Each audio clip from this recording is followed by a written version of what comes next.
Good morning to you all. My name's Julie McCrossan. We have got a truly remarkable day for you today, and it is so exciting that we're able to gather together in a room together. Could you just sort of clap or do deaf sign clapping, wave your hands to make me feel comfortable? I'll be giving you loads of information about what you need to know to make this a marvellous day, but before we begin, it's my enormous pleasure to invite Brendan Kerrin from the Metropolitan Local Aboriginal Land Council onto stage. And could I acknowledge as he approaches that today is a tremendous day in the history of our nation, and that is it's the anniversary of the Mabo decision that began the process of correcting a terrible wrong. So would you please make Brendan welcome?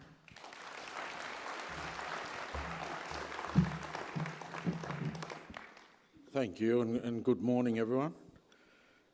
My name's Brendan. I'm cultural representative of Metropolitan Aboriginal Land Council, and our role as Aboriginal Land Council, we are the cultural authority, the guardians and custodians of land within the boundaries of the Eora Nation, and those boundaries start from the ocean and they're surrounded by three of Australia's most beautiful rivers: the Hawkesbury River, the Nepean River and the Georges River. And in between those three mighty and beautiful rivers, we've got 29 clans which make up the Eora Nation. And the name of the clan that we're gathered on here today is Gadigal. I'm sure you've been hearing it all week. Gadigal. On behalf of myself, on behalf of Metropolitan Aboriginal Land Council, on behalf of Gadigal ancestors that are past, the spirit still in the land, welcome everyone here this morning. Very briefly, my connection to country. I was born not far from here at Surrey Hills in 1971. I was taken from my mother from that hospital. I never saw her again. I'm one of 10 siblings that have been removed, and I'm the second generation of family that's been removed. So my mother, aunties and uncles are all taken as well. All my first cousins were taken, and as I said, I never saw my mother again. I found her grave, and I've met three brothers, one sister. None of us have spoken for over 5 years. It's very hard to have a relationship when there's so much trauma going on, and I'm talking about the mental abuse, the physical abuse, the sexual abuse, the emotional abuse that all of us have been through as a family, and a lot the same with most Aboriginal people. So that's my connection to country. Lived here my whole life in Sydney. 7 years ago, as I said, I found my mother's grave, and only then did I find out where I traditionally came from. So traditionally, my bloodline comes from a little place called Lake Victoria, which is down in the border of South Australia, New South Wales and Victorian borders. So from Lake Victoria, we head towards Wentworth, where the Murray and Darling River meet at the junction, and then from there head towards Lake Mungo and then back around Lake Victoria. We're known for having the 5 pink lakes on our country. So my language group is Murrawara, and the name of my tribe is Barkinji. Barker is Darling River, Barkinji, Darling River people.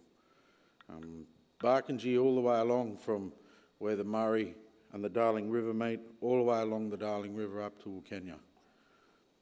Barkinji people, just different language groups. So I'd like to welcome everyone here this morning.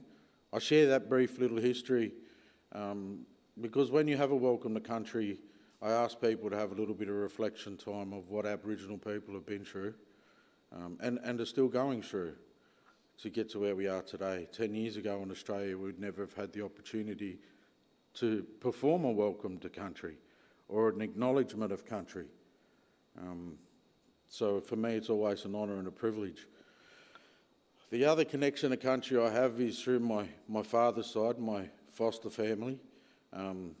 Dad comes from a little place called Tanami Desert, halfway between Alice Springs and Darwin. So for me, with connections to that country as well, I've brought along the didgeridoo or the yidaki. I'd just like to finish off with playing a welcome song on the yidaki.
Thank you for having me, and welcome to Gadigal.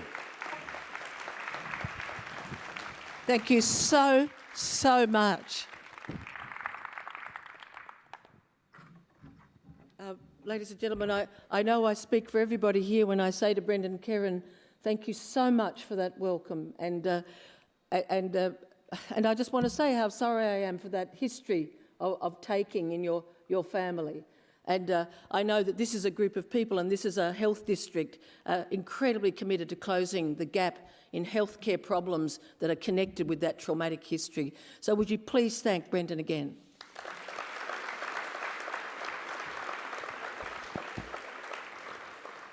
Well, ladies and gentlemen, my name's Julie McCrossan. As I said, welcome to those who've just come in, and what a marvellous day we have for you. Here first, before we go forward, we'll just take a little peek back. Have a look at the screen.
working so hard here, particularly over the last 2 years.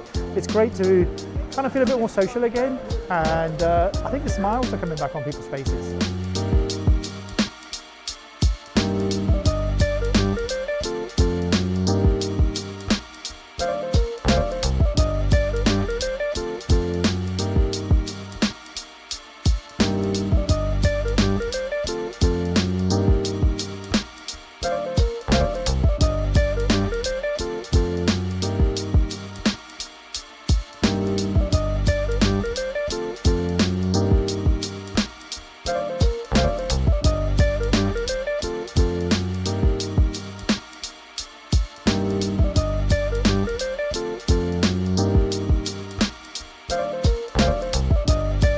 This is what I want from really any health professional. I want to be seen, really seen, as a whole person. I want to be treated as a patient who has a characteristic of being trans, not a patient who is only trans.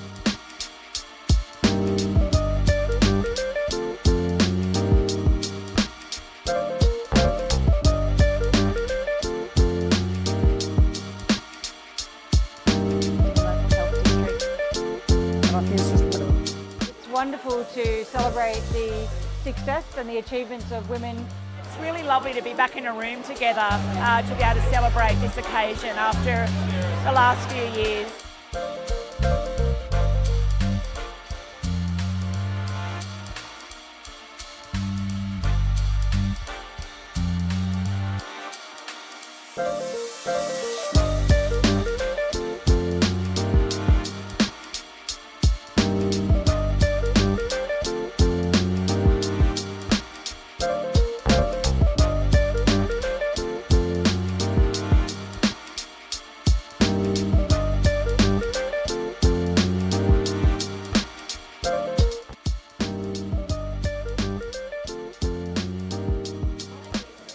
Together with this unique approach, it really helped to deliver something that was missing at the time. It was a collective effort. You know, working together was amazing. Everyone just got in, put their hat on and just made it happen. By speaking their own language, you really gain that trust. My committee would like to say thank you for all the help. The individuals never got left behind either. It really demonstrated our ability to provide holistic care. The relationship really did make a difference for our social housing clients.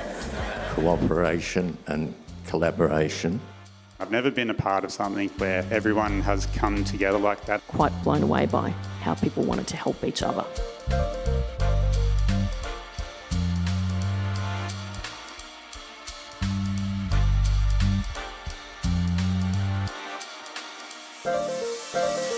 The winner of the big idea for 2022. Dr. Joseph Duswell and his group with their amazing work on treatment of spasticity.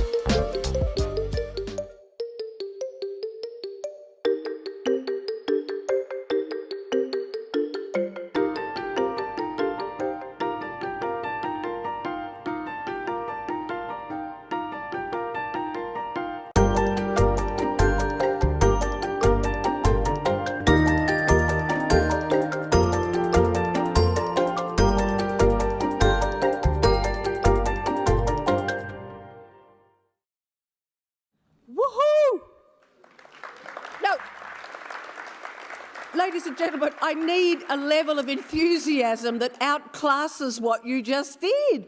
That was an amazing lineup of 10 years of work and plus amazing last few days. So I'll give you another chance. Woohoo! Ladies and gentlemen, Julie McCrossan is my name again, and welcome, welcome, welcome to the Sydney Innovation and Research Symposium for 2022. And it's all about, as you've seen in those marvellous introductory video snippets, which of course were finished editing about 7 minutes ago. This is a live environment, ladies and gentlemen. I'm actually a hologram because we're talking about the digital future in a moment. But today is not only all of you being present here with us, it's also our first hybrid event. And so I want to say a big welcome. Can you wave too? There's cameras everywhere, evidently. We're all just being beamed out to the universe. And I should say to you that anything you do will be photographed, possibly in the bathrooms as well, and will be shared on an extensive range of social media outlets for Sydney Local Health District. Now, it is customary for people like me to say, if you don't want yourself on these photographs, speak to Jim up the back. But do we really believe Jim has got that much power, ladies and gentlemen? But no, seriously, if you really don't want your picture, this is the serious bit, come and see me and I'll make sure your picture doesn't happen. But otherwise, we're probably already in London with the Queen. I'm not meant to mention her. I know we're possibly going Republican, but I'm 67, my mum's from London, and it's the platinum, isn't it? Help me, guys, is it platinum? Will we just give her a clap if you're into that way of thinking? What do you say? I'd say we're in a period of change and the Republic's coming. That wasn't real big, but Jesus, she's done a good job for 70 years, I'll just say that. Well, ladies and gentlemen, if you are either a delegate virtually or you're actually in the room, you can join the conversation through Slido. So if you go to slido.com, it'll ask you to enter something, enter #Symposium, and then you can chat and people will know what you're saying. Please also snap everything yourselves, particularly when you get to the exhibition area, and it's #Innovation Week 2022, #Innovation Week 2022 on all the outlets. Now, if you're perhaps younger than me and you want to know what the program is, because we're so environmental, papers out, there's a QR code around your neck, and if you scan it with your phone, it comes up on your phone. You probably know this, do you? But I find that quite magical. If you prefer, you got an email yesterday, and on that email reminding you to come today, there is a link to the program. So that's two ways of knowing what's on later when you're roaming and looking for sessions. Ladies, gentlemen, and everyone, there are raffle tickets being handed out right now, and I'm going to have the great pleasure of giving away very substantial prizes. I've got a Microsoft Surface Laptop Studio i5-16256. Got no idea what that means. However, it is valued at $2,399, and so we thank Microsoft, and you want it. And I'll be drawing that lucky number straight after lunch when we come back to a plenary session. So don't be late, because I run it like a meat raffle. If you're not here, it's redraw.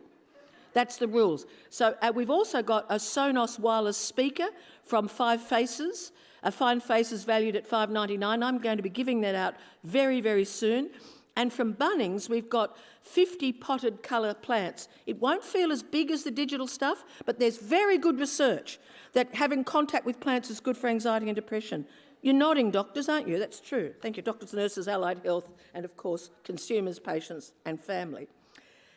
Ladies and gentlemen, let me acknowledge that the Honourable Victor Dominello, Minister for Customer Service and Digital Government, is with us and will be joining us on stage. The Honourable John Ajaka, the Chair of the Board, and other members of the District Board are with us today. And of course, Susan Pearce, the Secretary of New South Wales Health. And I can't resist getting her on stage in a moment. But first of all, I want to give a very, very special welcome to community members, patients, family, advocates who've been able to join us today. Absolutely welcoming all the staff.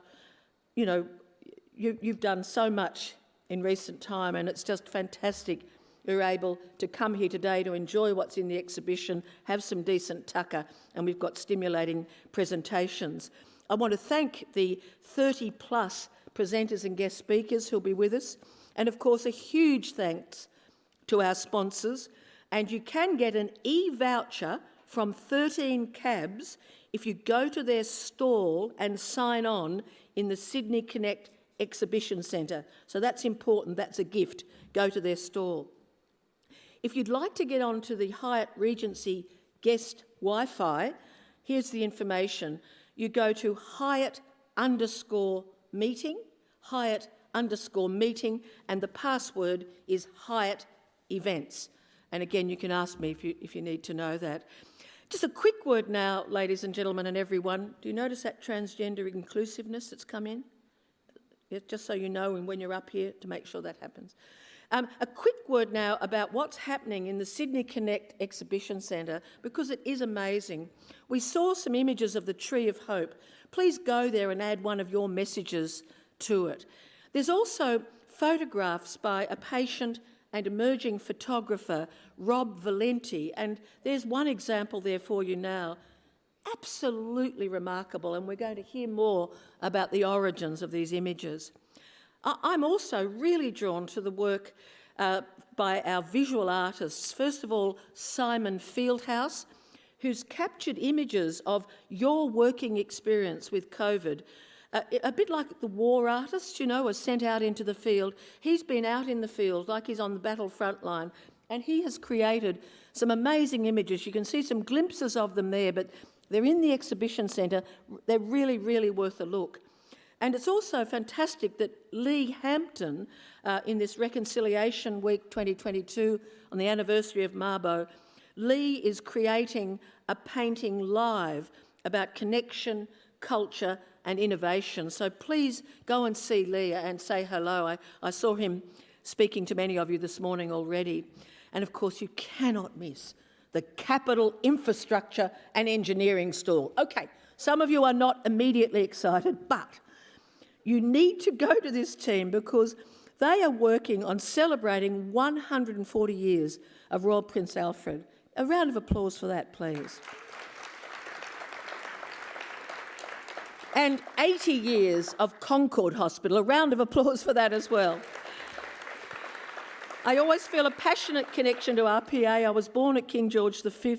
Both my brothers trained as doctors at RPA, and also my mother has been a patient in almost every ward in your world, as well as being active in primary health care and community health. So my late mum isn't with us today, but you kept her alive well into her 90s.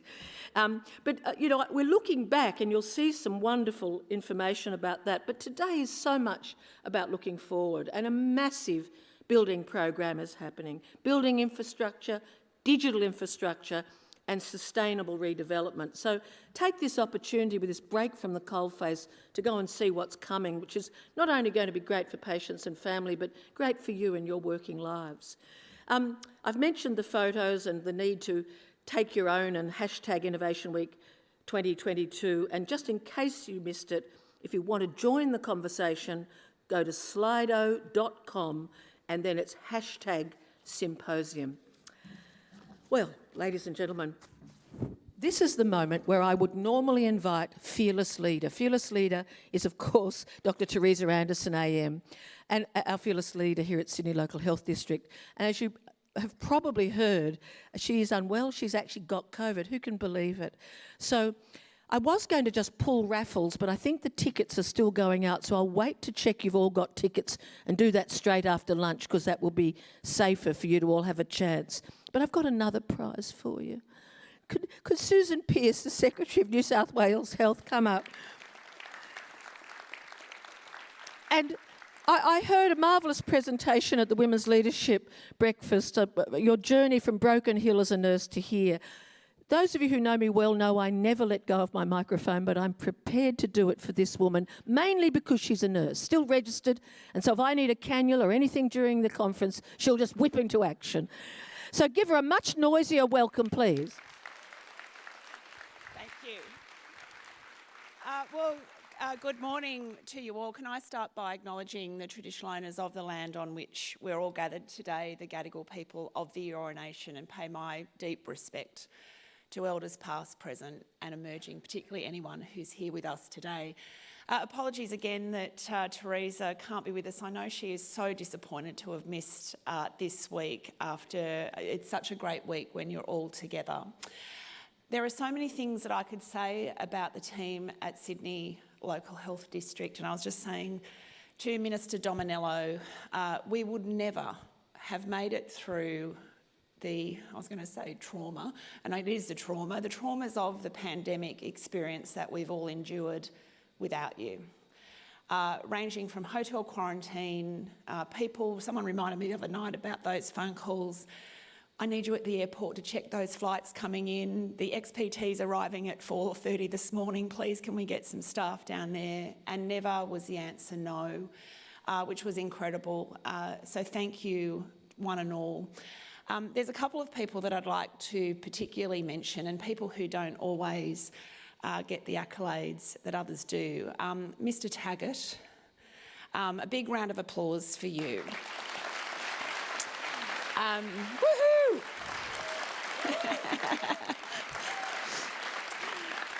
The digital innovation that we saw during COVID, and when you think back, Sydney Olympic Park, our first mass vac centre, and the amazing digital innovation that occurred there.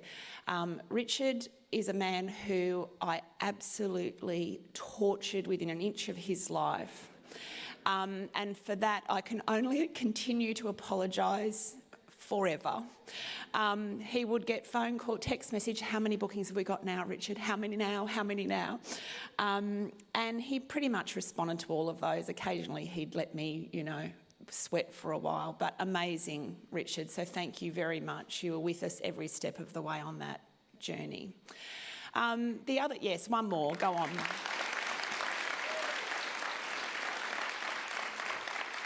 Are you embarrassed? Are you embarrassed by that? Good. Corinne Mackay is the other person. I don't know if Corinne's here. I haven't seen her this morning. Corinne, if you're there somewhere in the ether, I hope you're also suitably embarrassed. The work that she and her comms team have done producing, no doubt, events like today, and all of the images that you see are truly extraordinary. And I just wanted to take the opportunity to thank her along with the rest of you this morning. So welcome to today. I hope that you find the day engaging. It is so lovely to see you all here. I know the week has been exceptional and I look forward to sharing some more thoughts with you as the morning progresses. Thank you. Thank you so much.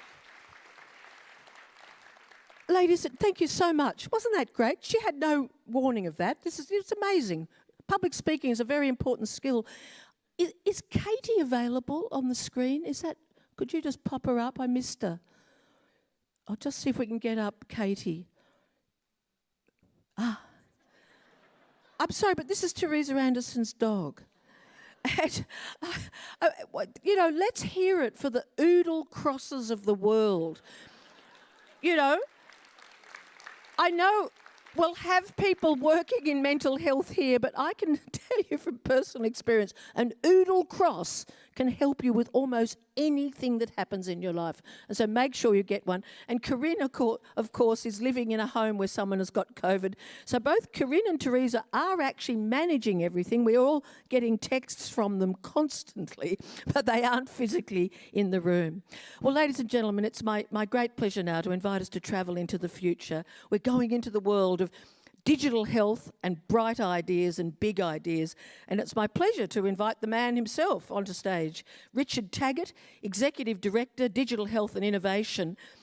A few quick things about Richard as he approaches the bench. He leads a team of specialist IT professionals across the district and across a full network of hospitals and community health centres. His background's in pharmacy, so you can probably get something from him if you need anything in the break. And health informatics, and of course we have no idea what that means. He's a fellow of the Australian Institute of Digital Health and a fellow of the Facility of Clinical Informatics UK, and formerly an industry lead in healthcare for Apple in Australia and New Zealand. So go very noisily for Richard Taggart. Thank you, Julie.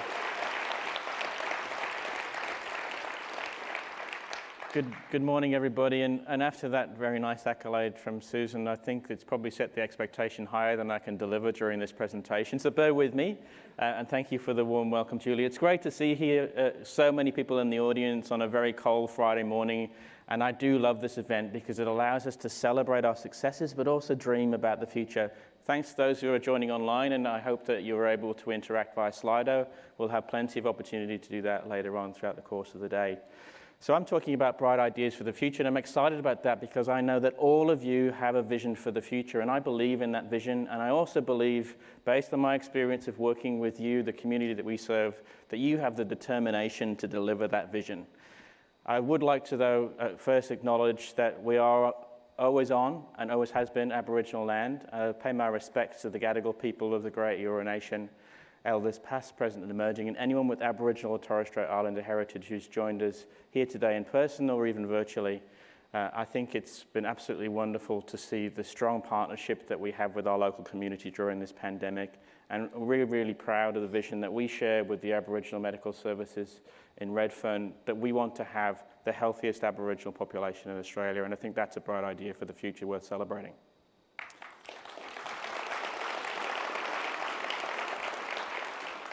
But guys, it's been a shocker. It really has. We've had volcanoes, bushfires, floods, and an awful, awful pandemic.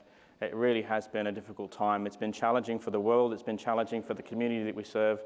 Our staff have worked so hard, and they have stepped up and delivered. But what's been really interesting to watch, at least for people like me, is just how much technology has been instrumental in changing how we live, work, play, and interact with our patients during this time. We've seen extraordinary innovation in a very short space of time, from virtual care to vaccination systems. And Minister Hazzard called it out recently in the Future New South Wales Health Strategy, the Future Health Strategy, and I'll just read it for you now. It says, the pandemic has been a watershed for health networks worldwide. Treatments and technologies would have taken years, if not decades, to materialise, are now embedded. And I think there is some truth to that. But what I say to you is, I think we're only just getting started. I think we're just starting to scratch the surface of what's possible. This graph really kind of shows you the impact of digital on our organisation and where we think it's going. In the early days of the pandemic, we had to drop everything that we were doing, unless it was absolutely keep the lights on, to focus on our response. And so the team here, and many of them are in the room, and I just want to acknowledge the extraordinary work that you did, that tireless effort that the team here did in the room and those online. Thank you to those colleagues. We could not have done it without you, and I think the accolade that Susan gave you is really deserved to you. As we started to soften our response, where we started to open up a little bit more, we still had to maintain all that digital and then go back to our normal routine BAU work and project work. And so there was a heightened digital response. Now that we're moving into this recovery phase where we're living with COVID and we're starting to come out the other side, it's even busier again. But what I'm most excited about is that far right column, because I think what we've started to show is that if you use technology, you can actually completely redefine how care is provided to our community in new ways that we never imagined before. I think it will allow us to augment the resources and the precious time that our clinical and non-clinical staff have to work with our patients. And I think that the next couple of years are going to be really interesting for all of us, particularly at this district. So to remind you, our vision at this district is to enable excellence in health and healthcare for all. And what we mean by excellence in health is that we want to squeeze every cent of that precious public sector dollar to deliver the best possible outcomes for every single patient and the families that we serve. And healthcare for all, what we mean is we want that to be equitable, so everybody gets in. Nobody is excluded from that journey, and that's a very wide spectrum. We believe, in my team at least, and I think the executive and leadership of this organisation also believe, is that we can thoughtfully use technology. We can help our staff do their absolute best work, so that in the moment that matters, they have the information and the tools in order to make the right decision and provide the best possible patient experience. And that's why our local team have augmented that vision with this statement at the bottom of the slide, which is that we seek to delight our patients, their families, and our staff. If any of you have seen some of the clinical information systems and legacy systems that we have to use, then I appreciate that as a lofty goal. But if we don't start pushing forward, then we'll never get there. That's why over the last 6 to 12 months, we've been working with eHealth New South Wales to look about what's going to happen in the future and how do we get there.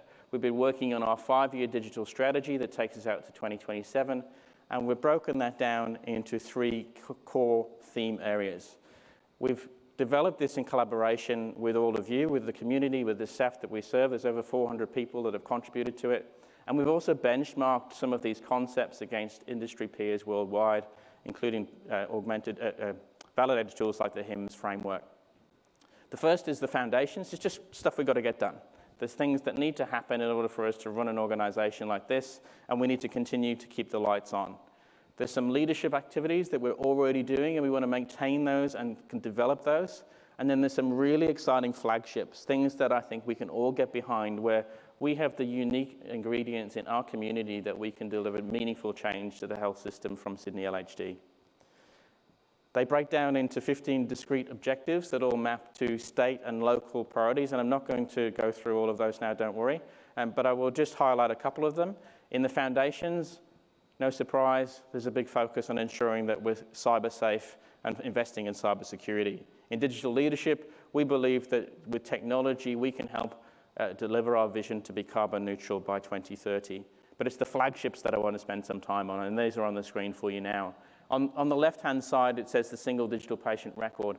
There has never in the history of New South Wales Health been as much capital going into digital as there is in this coming financial year. It is extremely exciting.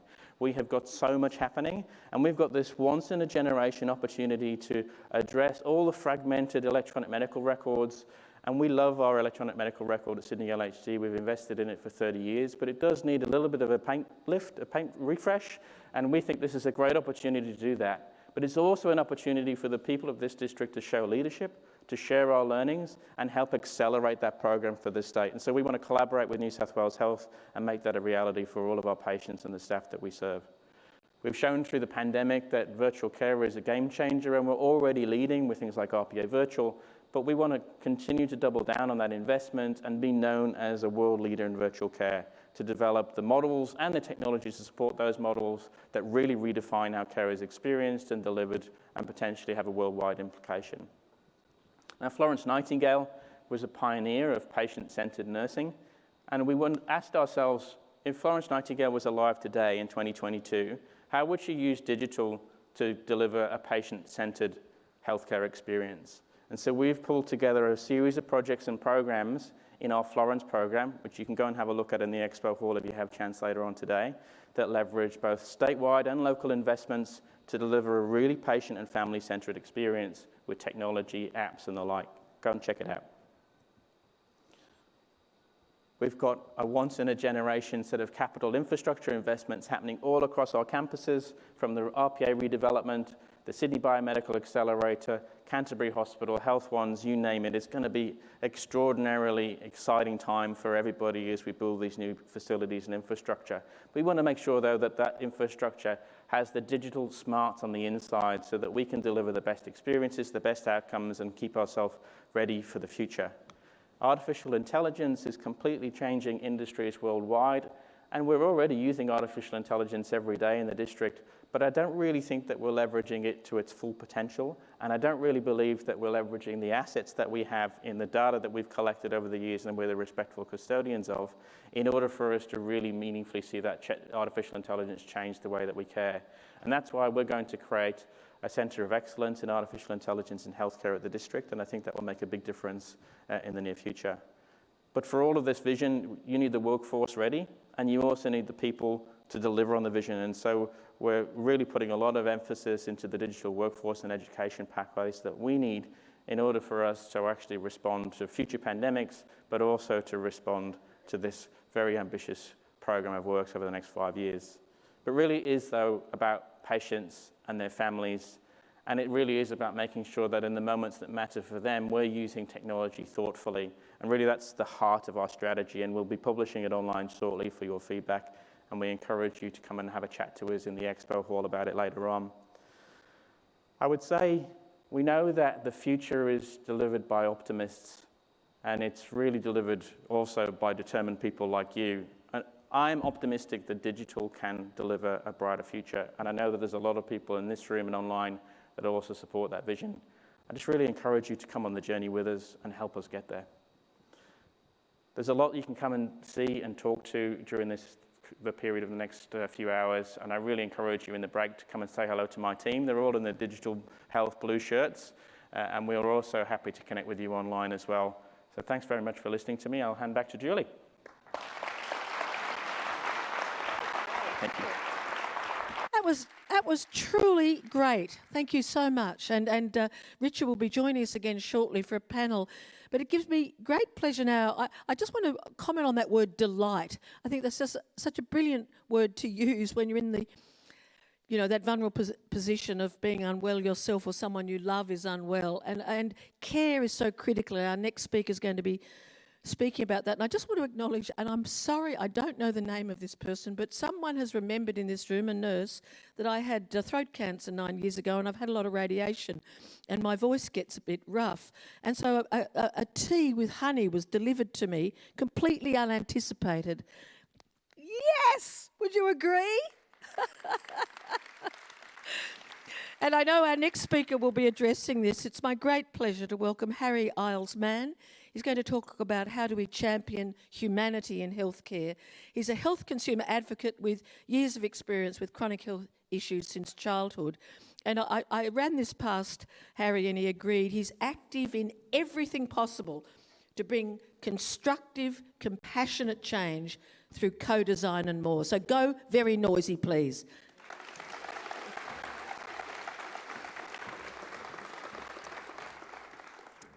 Look, I'd like to start also by acknowledging the traditional owners of the land that we're gathering on today, the Gadigal people of the Eora Nation, and pay my respect to elders past, present and emerging.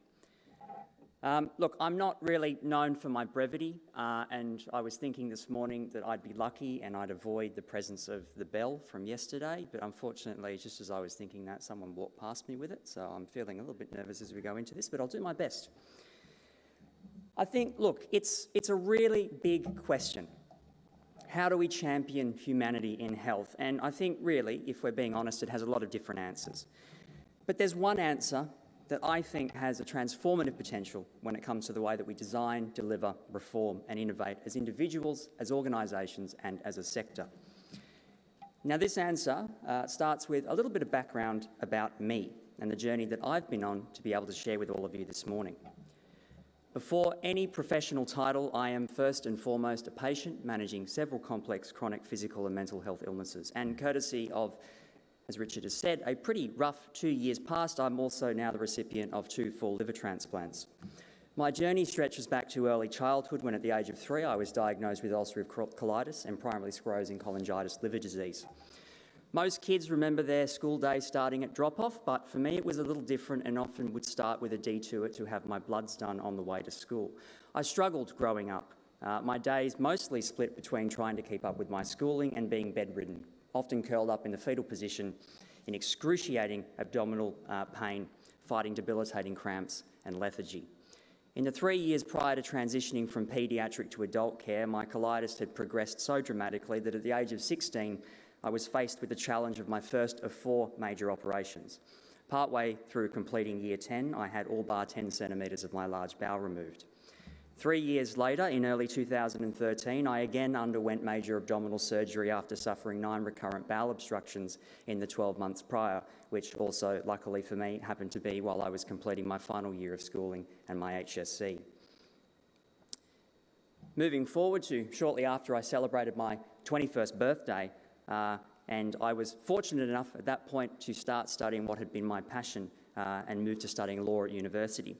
But through the next years that followed, as my health stabilised really for the first time in my life, nearly 2 decades of the trauma that childhood chronic illness had carved into me started to bleed into my life. I started to struggle with depression and anxiety, crippling my motivation and for a long time stifling the underlying ambition that had really driven my determination to not be held back by my illnesses throughout my life. Doors that I and so many others had worked so hard through illness to keep open were closing off to me. And even though it would take years still to overcome the stresses and traumas that chronic illness has left me at the mercy of, and though well managed, it's still something that I carry with me to this day. After I emerged from some of the darkest years of my life, it really felt, I guess, for the second time, that I had a clear run at pursuing a passion for effecting change in our health sector that has grown from my own experiences. Now, up until 2019, my liver had been very much in the backseat of my care management while we wrestled with this admittedly far more problematic ulcerative colitis. My year was in full swing, launching a national youth mental health campaign, partnering with mental health sector peaks in the federal government, working to reform mental health items on Medicare, and continuing in my role as a consultant to a number of state and federal health agencies. This year, thought my liver, is the perfect time to claim my Broadway solo in the spotlight. Those that know me will attest that I rarely do anything by a half measure, and unfortunately that also seems to be a trait that manifests in my chronic illnesses too. By June of 2019, the conversation with my liver team had moved from if transplant to when. The descent had begun and there was really no way to avoid what lay at the end of that path. By Christmas, my liver was beginning to fail. I was itchy, jaundiced, lethargic, but still sort of pushing through. Over the coming months, though, my own determination wasn't enough to keep me moving forward. I barely had the energy to stay awake for more than 4 hours a day. I unfortunately couldn't even read anymore to pass the time, as my liver's inability to metabolize vitamin A started to affect my eyesight. I was wasting away, in pain, and lacked the energy often to even sustain a conversation. It was an agonising wait for 11 weeks on the transplant list, but I must say the exemplary coordination of my liver team, specialists and GP meant that I was able to be cared for mostly in the comfort of my own bed, surrounded by the people that I love. My first liver transplant in August of 2020 didn't exactly go as planned, which is pretty on point for me. Shortly after returning to ICU following a 10-hour operation, my blood work and vital signs nosedived. I was bleeding internally. A life-threatening haematoma was crushing my new liver, my kidneys and my portal vein, cutting blood flow to my legs. I was rushed back into theatre and spent another 4 hours on the operating table. During that time, my parents were taken aside and told in no shades of grey that I would either come through this or I wouldn't. Thankfully, being here today is a pretty good indication that I'm difficult to keep down. I'd spend the next week in ICU, ventilated for the first 4 days, and then another 3 weeks in hospital before I was able to return home. But even then, I struggled for months afterwards, having been drained of any energy and resolve I had left. But we soon discovered that the donor liver I had received was every bit as fond of drama as my own. A total blockage of the hepatic artery caused irreparable damage to the new liver, leaving me prone to repeated infections to the point I was unable to avoid becoming septic without the insertion of up to 3 drains in my liver and a continuous indefinite cycle of antibiotics. If there's anyone here who hasn't been on vancomycin before, I don't recommend being on it for a week, and I certainly don't recommend being on it for 5 months. I spent more than 30 weeks admitted to hospital in the first half of last year alone, during the strictest phases of COVID lockdowns, fighting multiple unique infections and 2 episodes of septic shock before undergoing my second transplant just over 9 months ago. Which brings me to today. Though there are many answers to this question of how we champion health, how we champion the humanity in health, I think that really there's one answer that underscores the rest, and it can be found in the way that people wield their lived experiences of health and points of care to affect change in the cultures and systems that support us all. My own story, and the reason I've got the opportunity to share with you this morning, is an example of what happens when trust and connectedness are embedded in the way that we design and provide care. The humanity at the core of the way I have been cared for through my life is the same lens through which my own experiences contribute insight back into how we can most meaningfully provide care to others. The systems that we build, reform and innovate are a product of our attitudes and intentions, extensions of our individual and collective humanity. But as people already working in this sector, our attitudes and intentions are often much less diverse than those of the communities and the people that we care for. We seek to support, to connect and to heal. But the support we think someone needs doesn't always align with what matters most to them. And the problems we seek to solve as a system often align far less accurately with what's valuable and meaningful to patients than we'd like. The connection that people find comfort and strength in, that I clung to, is often not something we actively consider when reforming and innovating. It's why even though patients may leave our hospitals clinically better off, their experiences of care unfortunately often don't align. When it does align though, and that connectedness and humanity are synchronised between the system, points of care and patients, people like are able to face off against seemingly insurmountable challenges to their health, to stand here carrying the weight of a life spent fighting crippling chronic illnesses and still be able to pursue their own ambitions. Championing humanity in health isn't just about our attitudes and intentions though, or our ability to embrace change. It is most importantly about ensuring humanity is physically and systemically present, directing and shaping the paths that we move down as a sector. My own diverse, complex and lived experience direct and inform my contributions to reform and innovation in the health sector.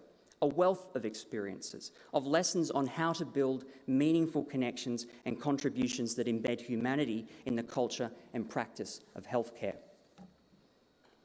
The first step towards effectively championing humanity in our health system is to recognise the countless lived experiences of millions of champions in our own communities and within our own ranks, to partner with lived experience perspectives, embedding them in the hierarchies of design and decision-making that in policy, research, innovation and the practice of health.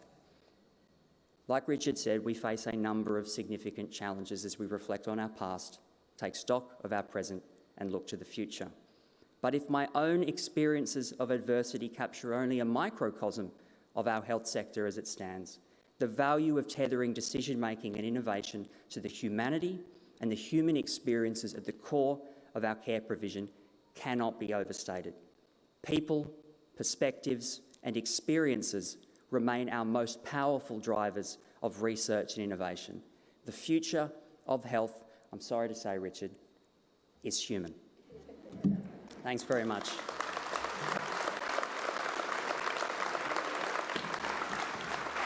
I'm going to ask you to stay on the stage so we can ask you questions, but wonderful, wonderful speech. I think in order for us to truly thank you, we also need to wish you well and hope that it's a healthy future ahead of you. So can I get a bigger and warmer round of applause? Thank you.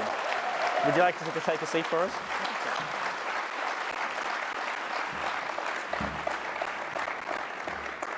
Well, it's my privilege to chair a panel right now, and I'm going to ask my panelists to run as fast as they can, as safely as they can, without tripping, because I want to maximise the time I can put you on the spot, up on the stage, and join me, please, and I'll try and introduce you as you do.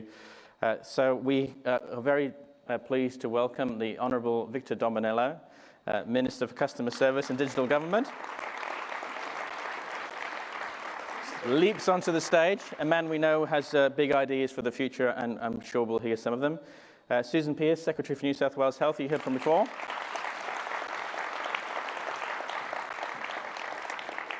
We have Bettina McMahon, who is the Chief Executive of Health Direct Australia. And Dr. Amandeep Hansra, who is a GP, founder of Creative Careers in Medicine and a former executive of Telstra Health, and among other things, investor, mentor, superstar. So thank you. And of course, we have Harry as well, that we'll have the opportunity to ask questions. Now, this is an interactive session, and we've only got a short amount of time. I want to hear from these people.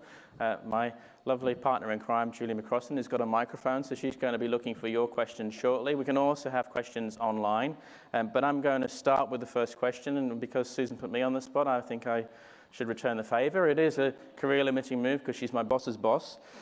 But Susan, you've had many interesting roles in the health system, from your beginnings as a nurse in Broken Hill through your most recent experience as controller of the State Health Emergency Operations Centre, and now you're in the top job.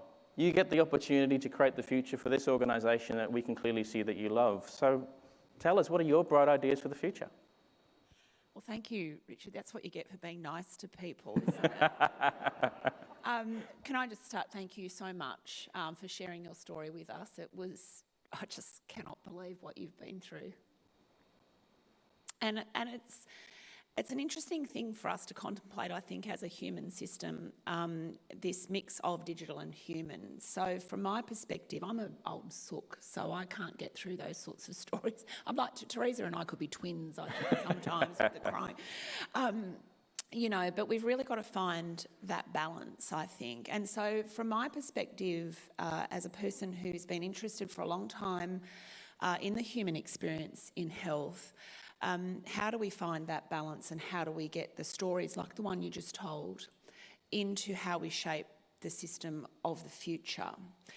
Having everybody on the same page in that regard is one of the core priorities from my perspective for New South Wales Health. Now, when you've got an organisation that has somewhere around 170,000 staff in it, that's quite challenging.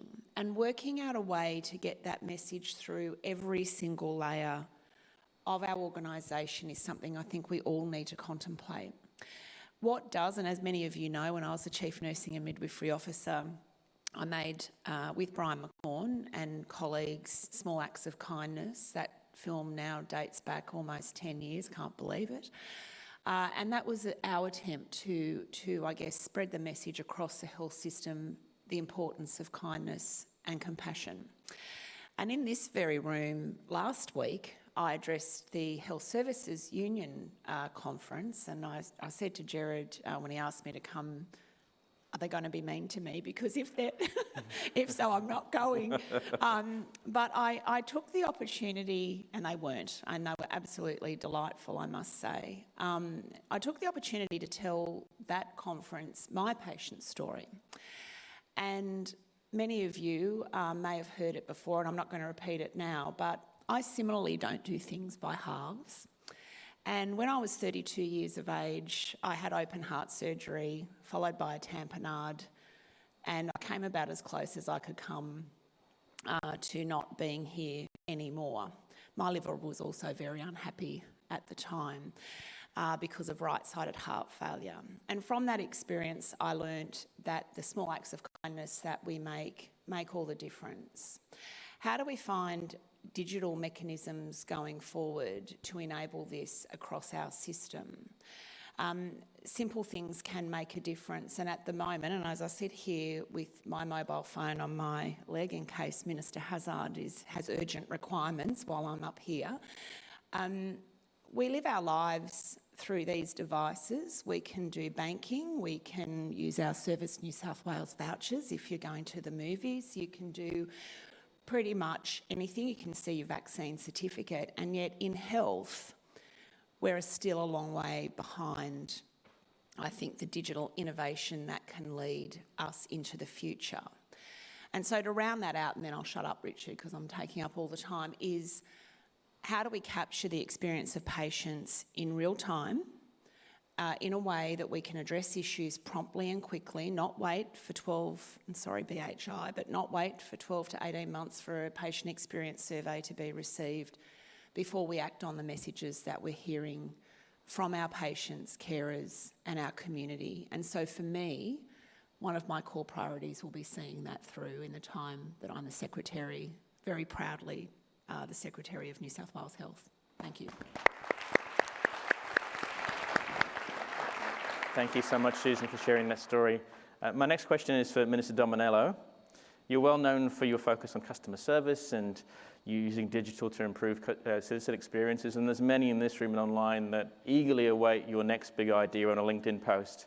So tell us, you're thinking about the future, what are your big ideas? What big ideas do you think there are for the health industry? Well, thanks, Richard. I think in the next 10 years, it's going to be all around control. And that is putting control back into individuals' hands, into the patient's hands, into the people that actually need the service. And we've all gone through the stages of Web 1. Web 1, for those that don't know, came out in the 1990s, and basically it was like a one-way document. You know, you could just read only. And some typical government web pages have a Web 1. Web 2 in the 2000s, that was where you can read and write. And that means, you could give feedback on a government web page. Web 3 is just starting to come out now and will evolve out throughout this decade. And it's about control and ownership. And it means that, for example, Belgium's already going down this path where we create pods. So a typical example would be, I have my iTunes. I then press, I like this music, I like this song, I like this album, blah, blah, blah. And then they've, on the other end of that, they've got some machine learning, some basic AI, and then they say, well, we think you might like this, that, and the other. But if I move from iTunes to Spotify, then I'm going to have to start all that again. But, in a Web 3 scenario, all that data stays with me. So I can then move to Spotify and all of that learning is there because it's my data. And I think that's where health is going to be. So that as I move seamlessly through the very complex ecosystem that is health, whether it's GP, pharmacists, public health system, whatever it is so complicated. To try and stitch everything up is going to be virtually impossible. But if we put the centre of gravity back into the patient so that I carry around with me my x-rays, my scripts, my watch that goes into my bank, and then as I need to access services, I then share that with the service provider. That's where we're going to be at the end of the decade, because that builds trust. If I own my data, that builds trust. Richard, can I say something? I can't help myself. Please. I'm only doing this because I've had stage 4 cancer and I'm alive because of the New South Wales health system. But what you've described, sir, is exactly what you do when you're a patient and family. You have all these folders in your bag and you print it all out so that if you move from the public to the private sector, which many of us do, and there is a digital connection, you give them a copy of your last bloods and they go, oh, great, and they punch holes in it and put it in a file. Probably not in this district, but where I was treated. Yeah, you're right. Thank you. Thank you, Julie. But ideally, that goes into your digital wallet, so that way you don't have to move paper around. Paper's very slow. Look, I think it's a wonderful segue to bring Bettina into the conversation. I mean, you've had a number of roles in the health system. Most currently, you're the Chief Executive of Health Direct, but you were also previously at the Australian Digital Health Agency trying to solve some of these problems. So tell us, what are your reflections, what have you heard, and what are your bright ideas? I think the bright ideas are to a point you made earlier, Richard, which was looking at what we've achieved over the last couple of years and how we can now make the most of that, how we can use those assets and capability and relationships. So one example of a service that I love that we're doing with New South Wales at the moment is if any of you are unfortunate enough to get COVID, you would go to the Service New South Wales app to register your positive RAT test, if that's how you're diagnosed. And there's a survey, I don't know how many of you have filled this out, there's a survey where you're asked basically some risk questions, including your regular GP, depending on the sorts of responses that you give. Now, the next thing as a consumer that you will get after that often, if you're in a particular cohort, is a text message from Health Direct a few hours later saying, you've been assessed, you might be eligible for antiviral medications, for some medicine which could help you not progress in severity of your condition. Your GP needs to speak to you right away. They know about this. And then the next thing, you get a call from the GP saying, okay, we need to book a telehealth appointment with you. We've got the information that you completed. We think we need to talk to you to see if this is suitable for you. Telehealth consult happens with Dr. Amandeep or any of her peers.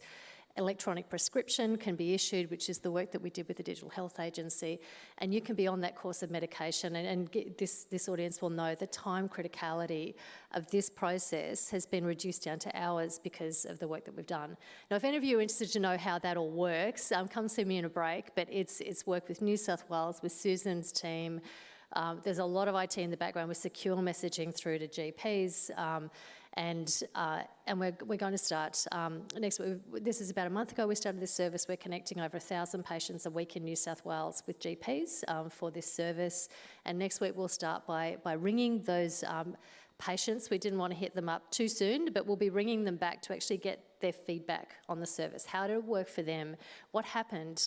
Were they satisfied? To get some of that rich data so that we can then improve the system and the user experience. So that's an example of a service where for the consumer, digital isn't kind of part of that. It just happens. They just get a message and things work. So that's really my vision, is that we can do more of that. The IT can happen in the background, it has to, but it's about the relationships and people and how we can connect those people up. I've just had a bit of a mind-blown moment just hearing that. I mean, the complexity of bringing the system together to anticipate the needs of those patients that you've demonstrated through that program. I mean, that is the future that we're all looking for. So thanks for your hard work on that, Bettina. It's really wonderful. Dr. Amandeep, for a number of years, you've been championing virtual care before it was cool. You've really been pushing quite hard, and now we've accelerated the adoption. You must be thinking, thank goodness people have caught up with us. But where are we going next? What's happening in this space? Yeah, I was the cool kid on the block before everyone else. So I started doing this, obviously, 15 years ago, I think, when nobody knew what telehealth was. But to be honest, we've been doing it since the early 1900s with RFDS. So telehealth has been around forever. But gosh, my phone went off the hook when COVID hit and everybody was like, what is this telehealth thing that you've been talking about? We now need to do it. And it was interesting, having that sort of real incentive and driver of, risk of catching COVID, the process of change management that happened. I mean, we look at now, we're 2 years, in the last 2 years since Medicare funding changed for telehealth, we've done close to 110 million telehealth consultations, which is incredible. If you think about before that, we were doing maybe 10,000 a year. And so we've really adopted and embraced this new period of using digital technologies in delivering healthcare. And if I think about the future, I think we really need to start, use this platform, but start thinking about how we use technology not just as a substitute for what we do currently in person. So at the moment, a telehealth consultation is just what you would do in person, but over video or over phone.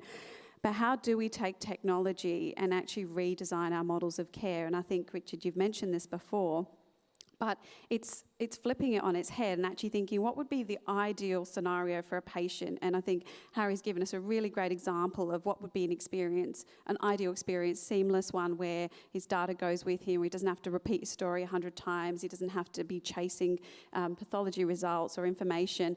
How do we create this great experience for a patient and then look in our kit bag and say, what technology do we have to support that patient experience? And so I really want people to think hard about not the technologies we're going to use, but what does the future of care look like? And if we can make a healthcare provider's job easier by taking away some of the admin burden, taking away all of the interpretation they need to do of data, whether we use AI, machine learning to do that, and allow them to spend more time providing that humanity, that kindness, that care, so they can focus on that part of the job, then that is successful digitisation of the health system. And so I'm not going to talk about the technologies because I think everyone focuses on that too much, but really about how do we want the future of care to look like for people like Harry and every other patient out there. Thank you very much, Amandeep. So Harry, I think your mission statement there of the future of health being human, I think you're pushing on an open door here. We've heard enhancing humanity, we've heard kindness. But tell us, in your view, what is it that consumers really want from the health system? Look, I think, and it's interesting, sort of, just very briefly reflecting on sort of the points and the visions that have been raised. One thing that sort of comes to mind acutely for me is how mindful we need to be in innovating digitally and technologically that ownership doesn't become a burden of ownership for patients. And I think that's a really important consideration that speaks to how important that human component of care is and how important it is to have that lived experience insight into design and decision making when we're actually creating these systems and these products. Because the last thing we want is to have something centralised and digitally fantastic and enabling for patient care, but for the wealth of that information and the ownership of that information to actually become quite burdensome for patients. I mean, physically to the point of having to carry around all of your own files with you, whilst that is wonderful utility to have, there is a physical burden that is associated with actually having to take all that stuff with you.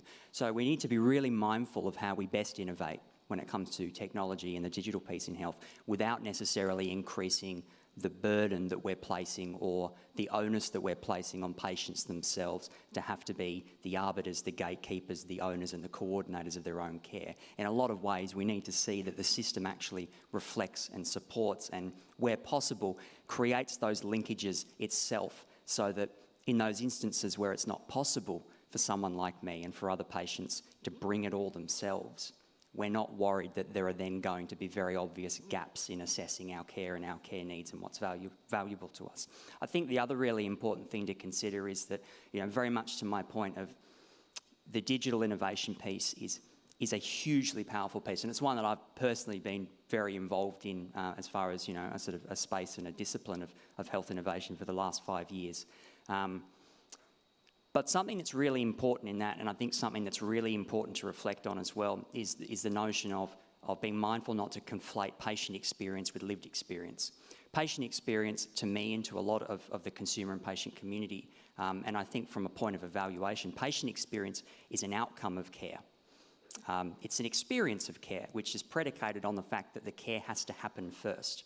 So if we only seek to reform care provision and system design based on a retrospective measure of that thing has already actually happened, we're going to be less capable of innovating than we want to be, which is why it's really important to take the lived experience piece, which is the active contributing insight, and then to work in partnership with those lived experience perspectives to actually embed them in that design and decision making to ensure that where possible we avoid creating negative patient experiences and outcome. But then also, obviously importantly, reflecting on the patient experiences that do happen and then rolling that back into system design. So having a really, really robust way of actually inputting into design and decision making from a lived experience perspective, I think is very much a future that needs to be considered and more actively paired with the innovation and research space. But then also making sure that we have appropriate measures and ways of actually evaluating outcomes where perhaps that lived experience, in partnership with system design and delivery hasn't quite produced, the outcome and the patient experiences that we desire.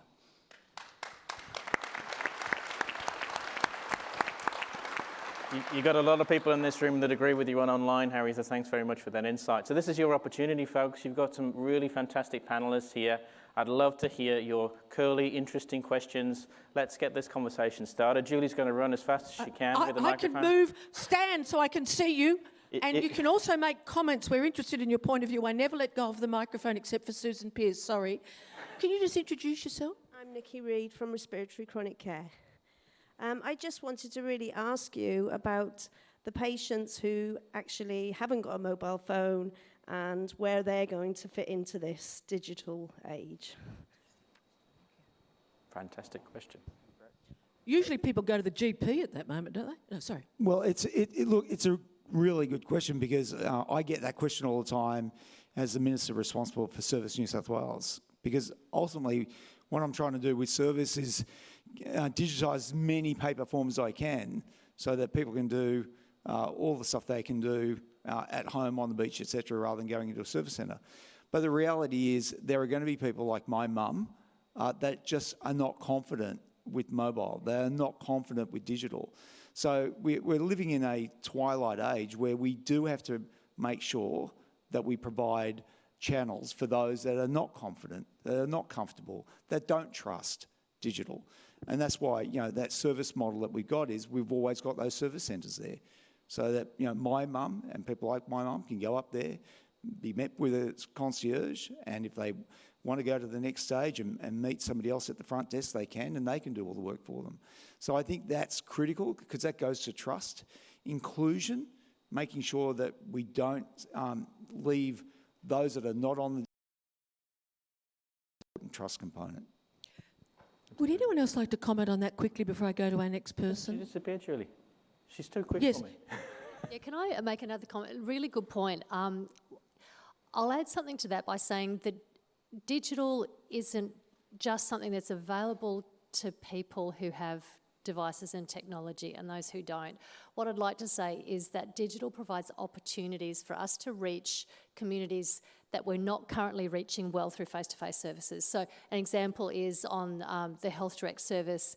We have our digital content in 15 languages plus English, and we have higher reach into those communities than other traditional health services where you can't provide that sort of diversity in access. We have higher reach into Aboriginal and Torres Strait Islander communities than other sorts of health services. So the way I like to see it is it's really important for us to think about people who aren't digitally literate, but what's the opportunity that digital provides for us as a system to reach people who we've always had trouble reaching, whether it's for cultural or language difficulties. There's new opportunities there. And teaching digital literacy is a health strategy. Do you want to introduce yourself? Hi, I'm Gemma. I work in digital health, so I'm one of Rich's team. My question particularly focuses around this introduction and continuation of telehealth, where, we've just literally talked about building people's literacy in digital platforms, but also for the practitioners, where do we anticipate building the skills that are actually required to make sure that telehealth is a genuine consult rather than just transactional? I know from personal experience, I literally had a 72-second consult with my GP at one stage during COVID, which was entirely transactional, and there could have been a lot more built into that. So what are we actually doing to make sure that our practitioners are getting that support to change their models from that traditional face-to-face to more telehealth now? Dr. Mandeep, do you want to say that one? Look, a great question. And when COVID hit, and I had a lot of these healthcare professionals contacting me saying, can you teach me how to do telehealth? I think in the first couple of weeks, I did about 20 webinars trying to teach people. And I was thinking about how I learnt, I kind of made it up because nobody was teaching me. I think what we really need to do is go back to sort of the roots of our education system. So we're now talking about how do we get digital health literacy into medical curriculums, into nursing curriculums. And there's some great work being done with the Australian Medical Council and other peak bodies in building digital capability frameworks that we're starting to implement across the board. The challenges that we have is that not everybody's going to go back to medical school or nursing school or back to university. So we've now got a workforce that's at a range of different points in their career from different specialties, and how do we bring training into every point in the education continuum, and also everyone has differing levels of digital literacy as a base, and there's not this assumption that everyone that comes through uni now is all they're digital natives and they should just know how to do telehealth or use an EMR. I think it's an understanding of how complex that is and how do we get everybody to the same level so that they're using all the tools most effectively. But I absolutely agree with you, we're not doing it well at the moment, and I think there's a lot of work that we still need to do to get ourselves to that stage where we're actually getting the value out of that technology and that interaction, and it's not just a few-minute phone call, which is, I think, happens a lot. So. Panel, I'll just let you know we've got a lot of hands, so let's go for a little bit more brevity so get more voices, but I'll move around. Do you want to introduce yourself? Sure, Angus Ritchie, I'm the Chief Medical Information Officer for Sydney LHD and a nephrologist. I want to pick up on the data question. If data and the free movement of digital health data is so important, why should it be optional?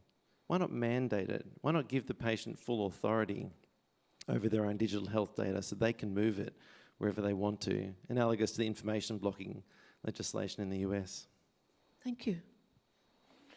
That's a great curly question. Minister, do you want to have a go at that one? Well, where can I vote for you?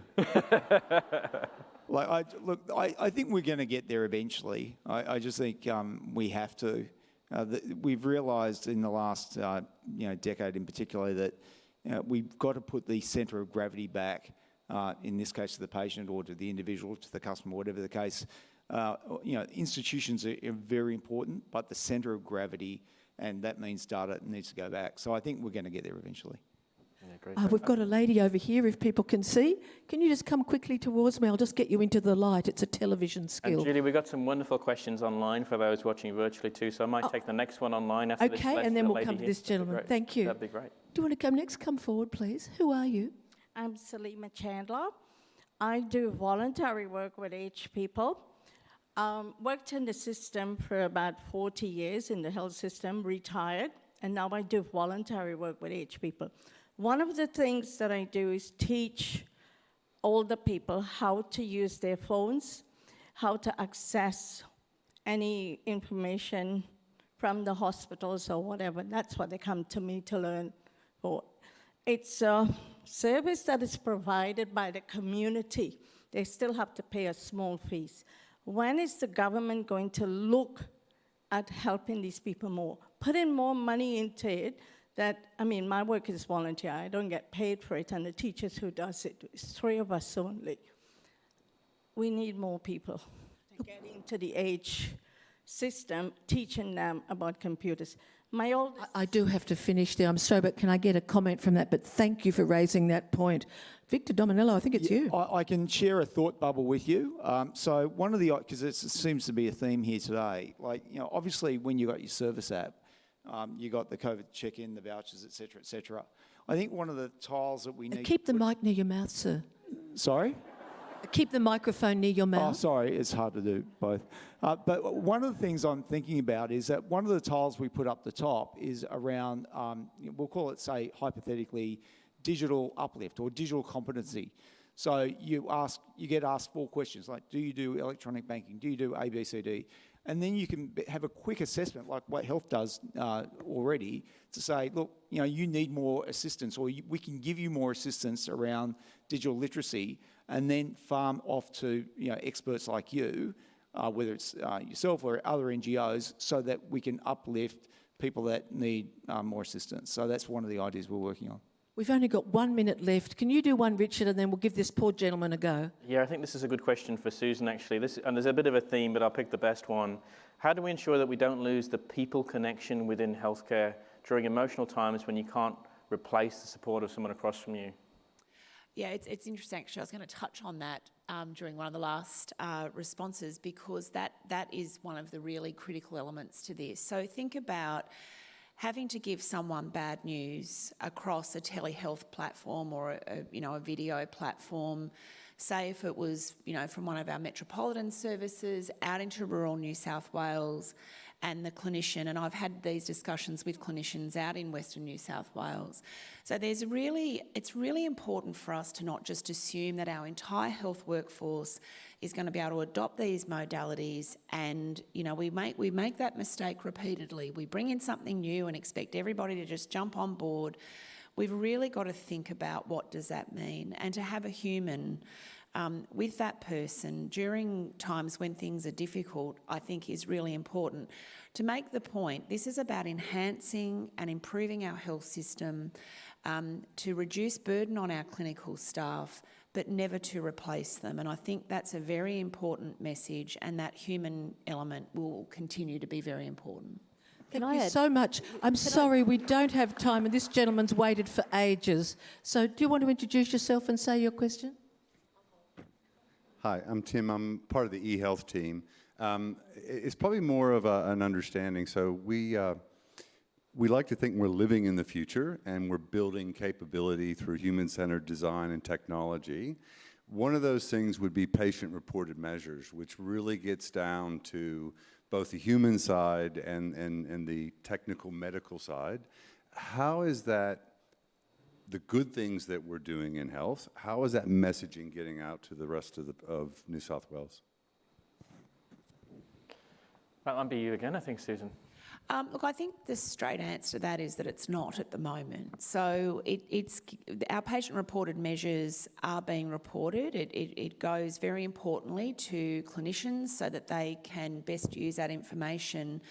There's a further stage in that, though, from my perspective, and that is, and I've had this conversation with the ACI and with Zoran recently, how does the health system leadership understand the themes that are coming through patient-reported measures? So for us, the individual reported measure and the outcome is important to the person and the clinician. We don't want to interfere in that, but there will be themes that arise, as Harry said, around the lived experience, about what matters most to the patients. That's the information we need so that we can work on that as well at a system level, not just an individual level. And we're also, if I may, Richard, we're also tracking, not just asking people what their own sort of qualitative reported measures are. We're watching what people are doing. We're watching what people are going and using that data as well. So to add a slightly contrary perspective to what you said a minute ago, Susan, sometimes patients don't want human contact. So more than 80% of our interactions with Australians are digital, and about 15% are over the phone. There's sometimes really when people want to talk to and see clinicians or other healthcare providers or other support services. But we see, particularly with sexual health and some parts of mental health, people prefer working with digital channels first. They sometimes might want to then talk to somebody, but there's a strong preference among some demographics and some particular conditions where there's a preference not to have that human contact. So we're looking at those patterns, and we're trying to provide options for consumers. So I wouldn't say that it always has to be human. It should be about the consumer choice and availability. So sorry, I'm putting words in my mouth now, Susan. So I think very interesting part insight. of that's relevant as well. And a good way to bring our very interesting conversation to a close. Thanks so much for your contributions and for your insights. Some great big ideas. Very warm welcome, and very thanks for everybody for taking part. Thank you for the questions online. Back to you, Julie. Where are you, Julie? Oh, she's behind I'm you. right lurking behind you. Can you give Richard a huge round of applause? And I've got a beautiful assistant called Sarah who has been working for us for 48 hours, and she's going to give everybody a present. Evidently, we don't have a very big present for the secretary, which seems a little odd to me, but I'm giving you a beautiful flower from Bunnings, because it's important that you get something. Ladies and gentlemen, look at me, look at me, look at me. I'm about to pull a lucky number. Get your lucky numbers out. I'll just quickly tell you the prize that I'm going for before we go to our next session. And the prize is... I know this is a slightly unusual position from which to MC, but I'm 67 and I can crouch. Thank you, New South Wales Health System. It's a Sonos wireless speaker from 5 Faces valued at $599. Listen, because you are the secretary and you only got a flower, would you swirl it around? Are you Catholic trained? You're from... You understand you've got to swirl it around? Yeah, she's not Catholic, but she's got the guilt. Now, if the person's not here, ladies and gentlemen, it's redraw. It's a green ticket, C76. Green C76. Yes, somebody is overexcited. That's what we like to see. Thank you so much. And my beautiful assistant will give it to you. And ladies and gentlemen, would you clap our panel off the stage? Thank you very much.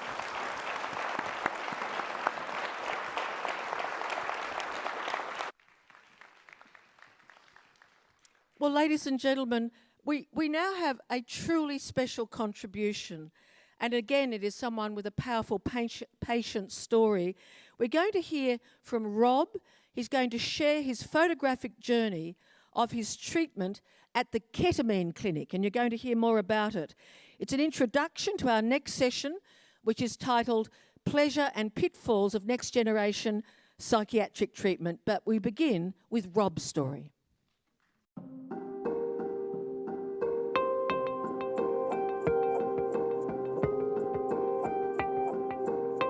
I guess I just want to show all the facets of the clinic and of the treatment and how it works. I guess to remove the stigma that comes with what a lot of people think about ketamine as well, because it's one of those drugs that's, I guess, associated with being a party drug.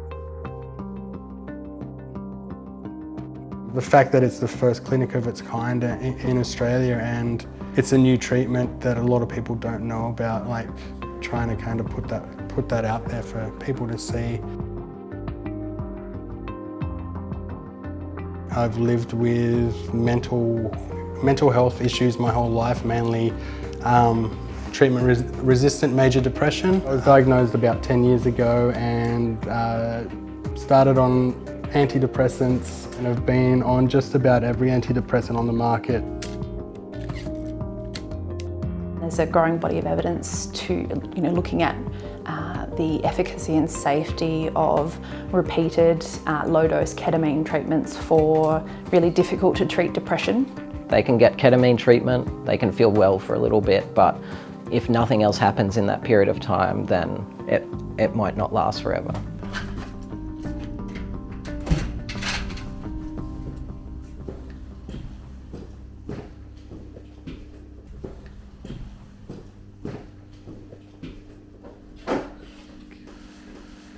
I've struggled to feel good about myself or about life for a long time. I've gone from feeling like shit and not wanting to leave the house and not wanting to talk to people or do anything to being able to do that stuff on a daily basis.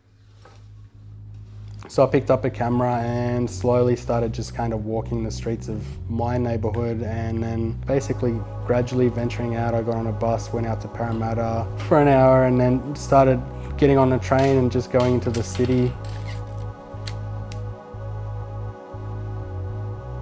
It's improved his motivation, it's improved his energy. They say a photograph captures 1,000 words, but it's more than that. There's life in his photographs and there's emotion. There's only so much that a clinician can describe in words to a patient, but for other patients to see, okay, this is what the experience is like. This is, from a lived experience perspective. It's just a way to show them that, A, there's no shame in having mental illness, but also that there is a little bit of hope, and there are new treatments that are helping people who have had issues in the past with medications not helping. It's nothing like what people imagine a party drug to be like. I'm not suggesting that this is the medication doing it, but if the medication has enabled us to help Rob tweak his life a bit, that he can then take control of it and then move on with his own resources, that is fantastic. He has received the nasal spray. He's one of the first patients in Australia to receive that. It's given to you supervised. You sit in a chair in a quiet place in a like reclined chair or a bed, and it's like what, an hour treatment total? And what Rob is doing with the photo essay is really showing us and helping us work out how we do things better. The thoughts are still there, but they're not like they used to be, and I don't process them the same. So if that's as good as it gets, that's pretty good for me.